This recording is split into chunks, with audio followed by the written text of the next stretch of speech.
Bonjour. Ma question va être quelles sont les qualités requises pour être gouverneur de la Banque centrale aujourd'hui? Alors ça, il faudrait que vous la posiez la question aux collègues de la Banque de France qui sont là. Je vais vous rendre hommage, je parle très souvent avec des publics de jeunes ou de moins jeunes. Je crois que c'est la première fois depuis 5 ans et demi qu'on me pose cette question. Donc vous voyez, je me souviendrai beaucoup de cette rencontre à Périgueux et de cette bonne question.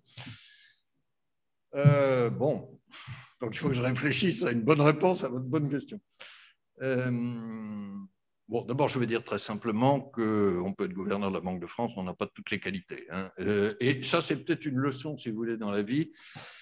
Je me méfie toujours de l'image idéale des patrons, des responsables, etc. J'ai travaillé avec un certain nombre dans l'univers économique ou dans l'univers politique. C'est des hommes et des femmes avec leurs limites. Et puis j'ai aussi une famille, des distractions, voilà. Donc on a le droit d'être des gens normaux et pas Superman. Une fois que j'ai dit ça sur les qualités, je dirais peut-être 3 choses. Alors, vous pondérez les qualités dans l'ordre que vous voulez, et j'essaye de faire ça le mieux possible. La première, il faut être un patron. J'ai dit que c'était une collectivité humaine de 9500 hommes et femmes. Ça se dirige, ça se réforme, ça se motive. De temps en temps, il faut être exigeant pour ça. Je ne vous cache pas que c'est une dimension de mon rôle à laquelle je suis très sensible. Je pense que les collaborateurs de la Banque de France ici présents pourront en témoigner. De temps en temps, ça leur pèse un peu que je sois patron. Mais j'essaye de trouver la bonne dose. Mais l'exigence, ça fait partie de la vie. Si j'ai peut-être un message pour vous, voilà, où que vous soyez, hein, vous aurez des responsabilités petites ou grandes, mais vous aurez toujours des responsabilités. Essayez d'être exigeant sur la façon dont vous faites votre travail. On ne rend jamais service aux gens en n'étant pas exigeant, parce qu'on leur manque de respect. On pense qu'ils ne peuvent pas faire mieux. Ce n'est pas vrai. La deuxième qualité, alors ce n'est pas d'être forcément un économiste spécialisé, et c'est quand même de bien comprendre ce qui est en jeu à travers ces grands choix économiques que j'ai évoqués très rapidement.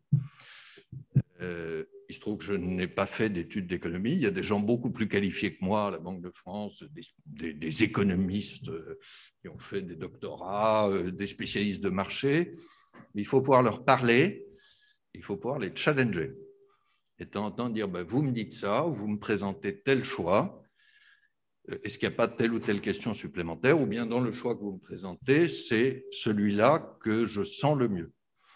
Pourquoi? Parce que c'est des décisions extraordinairement lourdes. Donc, si vous n'êtes pas qualifié pour vous faire un peu votre point de vue, vous êtes une espèce de porte-voix qui n'a pas beaucoup d'impact. Je vais vous prendre l'exemple de ce qui est probablement ma responsabilité la plus lourde, c'est quand je suis au Conseil des gouverneurs à Francfort, d'habitude maintenant en visio. Quand on a décidé s'il faut baisser un peu plus les taux d'intérêt parce qu'on est dans la crise, ou qu'on a, c'est une situation très concrète. On est en mars 2020, vous garderez ça un peu pour vous, mais je crois qu'on a le droit de partager un peu des situations réelles. Vous vous rappelez peut-être pas, mais mi-mars 2020, le virus arrive massivement en Europe, décision de confinement mi-mars, on doit basculer en 2 jours en télétravail, ça c'est le patron, mais on doit en même temps empêcher une crise financière. Et il y a eu 8 jours, on a vraiment craint une crise financière. Et ça aurait rajouté à nos calamités. Je veux dire, on avait déjà le virus, on avait déjà l'effet économique du confinement, mais une crise financière, ça veut dire quelque chose de très grave, très concret, c'est que brusquement, le robinet du crédit et des financements s'arrête pour les ménages, les entreprises, les États. Prenez l'exemple de l'Italie. L'Italie était très durement frappée par le virus. L'Italie avait des besoins d'emprunt considérables. C'est normal pour faire face à ses besoins de santé et de protection. Et en même temps, l'Italie voyait ses taux d'intérêt se tendre énormément sur les marchés. Il fallait réagir. C'était la vie concrète de millions d'hommes et de femmes qui étaient derrière ça. Nous avons été amenés le 18 mars, je me souviens de la date, à faire un conseil des gouverneurs exceptionnel, organisé par Christine Lagarde le matin même, c'était un mercredi matin. Je trouve que j'étais en télétravail chez moi. Nous avons fait le conseil le soir secrètement à 19h30 par téléphone. Et on a décidé, annoncer avant minuit, le paquet le plus lourd de l'histoire de l'euro. C'était un paquet de 750 milliards d'euros de liquidités exceptionnelles qu'on mettait pour l'économie, et notamment pour l'Italie. Et ça a marché. Ça a marché. Je vous assure que dans ces quelques heures, il vaut mieux avoir quelques notions sur les choix stratégiques qu'on va faire. Donc ça, c'est une deuxième qualité. Et quand vous êtes dans le débat, pouvoir dire « moi, je suis pour telle raison ». Pas seulement dire des notes techniques qu'on vous a préparées. Elles sont très bonnes, les notes techniques, mais bon, ça, c'est une deuxième qualité. Après, il y a peut-être une troisième qualité, c'est la pédagogie. Vous en jugerez. Je reconnais que ça, c'est peut-être une dimension que j'ai un peu renforcée par rapport à la conviction que je vous disais tout à l'heure. On ne peut pas être dans notre tour d'ivoire. Il faut qu'on ait des gens très pointus. Je veux rien nier de la complexité des sujets. Si vous ignorez la complexité technique, vous passez à côté du réel. Et si vous ne savez pas expliquer la complexité aux mandants que sont les citoyens ou que sont les parlementaires, M. Chassaing peut en témoigner, je vais régulièrement devant la commission des finances, là, vous manquez aussi à votre mission. Moi, je ne vais pas répondre à un parlementaire, un élu des citoyens, qui me dit « Monsieur le gouverneur, expliquez-moi pourquoi vous avez fait telle chose à tel moment ». Et si je lui réponds « Écoutez, monsieur le député, c'est trop compliqué, je ne peux pas vous le dire », voilà, quelle que soit, je crois, la considération que nous avons l'un pour l'autre, il pourra dire, écoutez, vous êtes un mauvais gouverneur.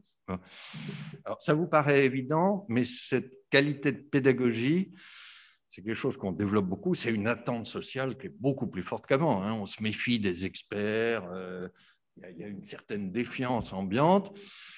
Nous, on ne va pas dire, écoutez, arrêtez de nous mettre en doute, nous sommes les experts, nous avons raison. Non, il faut qu'on soit capable d'expliquer. J'essaye d'avoir un peu cette pédagogie. Donc, ça veut dire aussi être présent dans les médias, même si ce n'est pas toujours facile, publier des livres, être présent avec vous. Voilà. Bon, mais pardon, j'ai été un peu long, mais je vais continuer à réfléchir sur votre question. Voilà. Le patron, l'économiste ou le stratège et le pédagogue.